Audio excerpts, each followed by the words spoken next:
So hello guys, kaka-harvest lang natin ng mga okra ngayon. Ito yung gagawin natin sa okra na nakuha natin. So una, papakuluan natin siya at habang nagpapakulo tayo, magpe-prepare tayo ng mga gagamitin nating sangkap katulad ng mga sibuyas, kamatis at itlog.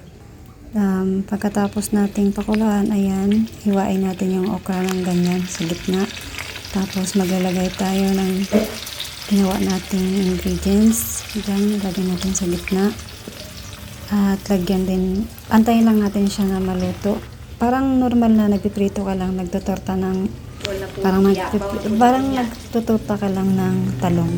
So, ganun yung pagkano niya. So, ito na siya.